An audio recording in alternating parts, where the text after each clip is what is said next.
હવે થયું એવું કે એ વખતે જે પીએસઆઈ ને લાફો માર્યો એ પીએસઆઈ નું નામ હતું ZI શેખ. પીઆઈ હતા ઉમરા પોલીસ સ્ટેશનના વાટલિયા, કે બી વાટલિયા. જેવો હર્ષ સંઘવી ઉપર ગુનો નોંધાયો તરત જ તે આ કે બી વાટલિયાની બદલી થઈ ગઈ પીઆઈ તરીકેથી. ZI શેખના પટ્ટા ઉતરી ગયા. આ હર્ષ સંઘવી જે બહુ બોલ બચ્ચન કરે છે ને પટ્ટા બાબતે, એ જ હર્ષ સંઘવીએ આ ZI શેખના પટ્ટા ઉતારી લીધા અને કે બી વાટલિયાની બદલી કરાવી નાખીને પાછળથી એનું કંઈક એવું થયું એવું જાણવા મળ્યું. પીઆઈ અને પીએસઆઈ ની તાત્કાલિક બદલી ઉમરા પોલીસ સ્ટેશનથી થઈ ગઈ અને એની જગ્યાએ નવા પીઆઈ આવ્યા CK પટેલ. હવે હર્ષ સંઘવીએ પોલીસ તંત્ર ઉપર દબાણ કરી પટ્ટા ઉતારી લેવાની ધમકી મારી, દાદાગીરી કરી પોલીસને મારી લીધા પછી કલમ 143, 47, 86, 88, 93, 201, 203, 294, 342, 353, 504 ની જે એફઆઈઆર નોંધાઈ હતી એ એફઆઈઆર માં નવા પીઆઈ CK પટેલ પાસેથી જે કાંઈ એને કરાવડાવ્યું હોય CK પટેલ જાણે અને હર્ષ સંઘવી જાણે,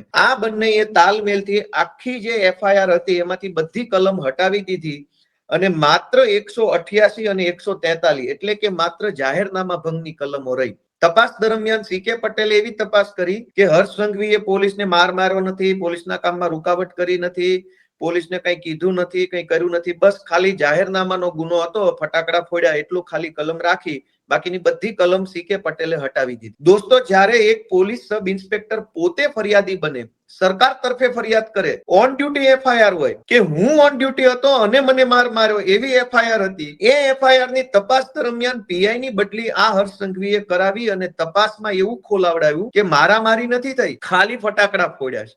હવે આ હર્ષ સંઘવી પછી આપણને અત્યારે જેણે પોલીસને માર મારી લીધો છે, લાફા મારી લીધા છે, એ હવે અત્યારે સંસ્કાર શીખવાડવા નીકળ્યા છે અને પોલીસના પટ્ટાનું જ્ઞાન તમે દેવા નીકળ્યા છો, જેણે પોલીસના ZI શેખના અને આ બધા વાટલિયા પીઆઈ ને બધાના પટ્ટા ઉતારી લીધા.